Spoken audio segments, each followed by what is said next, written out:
Proud of our guys. Give Tulane a lot of credit. They were resilient as heck. They fought. They battled right to the end. They could have folded in, 2 minutes left, down whatever it was, 9, 10, 11. They just kept fighting, made big shots, and made it a heck of a finish. I think the first half, my mentor, Coach Prosser, would say he never said William Shakespeare. He always said Billy Shakespeare. He never said James Naismith. He said Jimmy Naismith. Jimmy Naismith would be rolling over in his grave watching that first half. The amount of turnovers. They had as many as we did, and it was ugly, but both teams were playing hard. We were making shots. They were making shots, but there was and I thought our guys did a good job at half of making adjustments, and that was we had to play cleaner. We went from turning it over, whatever it was, 12 times or something. I think we only had 5 turnovers in the second half. That was huge. We shared the ball. We had 21 assists. And in a game we were turning it over like crazy in the first half, we had a positive assist-to-turnover ratio. I thought that was huge. Did a great job on the glass. We're a very good rebounding team, both from an offensive and defensive. Held them to 3 offensive rebounds. We got 14. The percentages speak to us being dominant in that area of the game. But it's a really good team. Coach Hunter's a phenomenal coach. I'm from Cincinnati. He's a legend at Miami, Ohio, which is right up the road. And, obviously ridiculous success a couple years ago in the NCAA tournament. I forget what they did. Went to the Sweet 16. He was on the scooter and fell over and all that stuff. I thought that was so cool. But it was an honor to coach against him. And guess what? I have to do it again in about 6 days. So I'm sure they'll be ready for us down at their place, and I'm looking forward to it.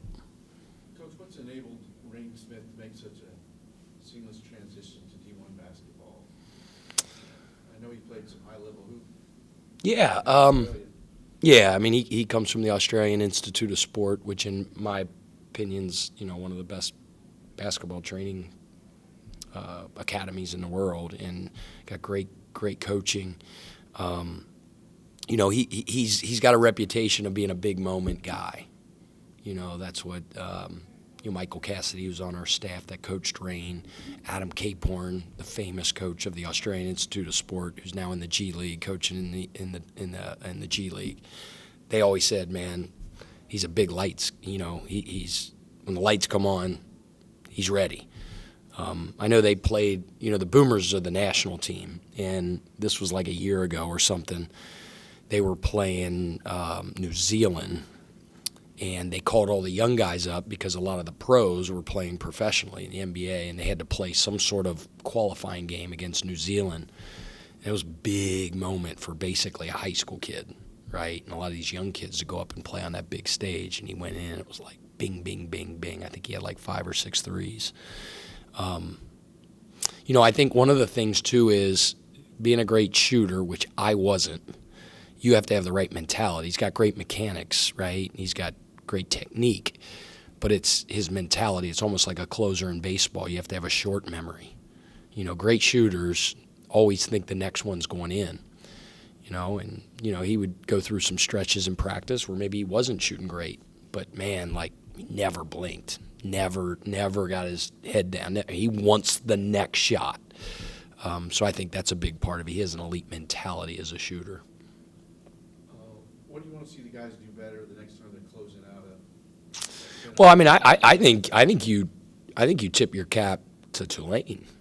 I mean, they made some tough shots. We missed a couple free throws. Let's make them next time. That would help. At that point in the game, it's just they're flying around. I mean, they're zero regard for anything other than just trying to get a turnover, and got a steal, got a deflection, made a couple really tough shots. So I was thinking about that like while it was going on. I think you have to tip your cap to Tulane for the ferocity and the way they played. They made plays, they made shots. But you know what? We finished the game. I give OC a ton of credit. You look at guys that played and stuffed the stat sheet. John had a great line, didn't score a lot. Demetrius, an unbelievable line. I thought Brendan had a good bounce-back game. Rain obviously put up a bunch of big numbers, but a lot of the guys that have been, really playing a lot of minutes contributing, maybe it wasn't their night. But we celebrated in the locker room just the fact that we have that type of roster and that type of depth where, OC sat over there for probably 8 or 9 minutes, had no sweat on his body, hadn't played in quite a few minutes, and all of a sudden, we fouled up 3. That's our philosophy most of the time. So they couldn't hit a 3, and we needed our best rebounder in there. And he went up into the heavens and grabbed that rebound and popped the air out of the ball. He was ready when his name called. Then he went down and banged those 2 free throws to ice the game. Nosey's a guy that's always getting extra work. He is maniacal about getting his free throws every day. Practice ends, boom, he goes right to the line, gets his 100 free throws. So it's no coincidence he stepped up and made them when it really mattered. And those are great stories to tell to your team, to my son. Hey, Johnny, guess what? That was a big moment. OC went up and banged those free throws. You know why he made them? Because he practices every day. Get your butt out in the backyard and get your free throws up. You know what I mean? So it was great to see, and he's a great kid. Coach, I think your next 3 games are on the road. Is that right? I did stay at a Holiday Inn Express last night, though. So. Let's talk about what you were. You remember that commercial? You know what I'm talking about. I think that one might be. You remember that? Yeah, sorry. Appreciate it. What? Did you guys remember that? Oh, yeah. It was great commercials, like in the 8-9 years ago, and they talk. I've never played center field, but I stayed at Holiday. Some guy, guy's dying on the side, and guy walks up and he starts doing all this doctor stuff. He goes, "You a doctor?" He goes, "No, but I stayed at a Holiday Inn Express last night." Anyway. Because you got a good night's sleep. Yeah. My bad. I forgot what my question next. Me either. Next year on the road. Yeah, I mean, what we're going to do is not worry about those other 2 on the road. Worry about Furman. That's all we worry about. The next thing. I'm not smart enough. I don't have the brain capacity to look farther beyond the next opponent. And the next one happens to be on the road against a really, really good team that's very well coached. So we got to be on it. Going into a tough environment against a really good team that's veteran, that has guys that have been around for seems like forever.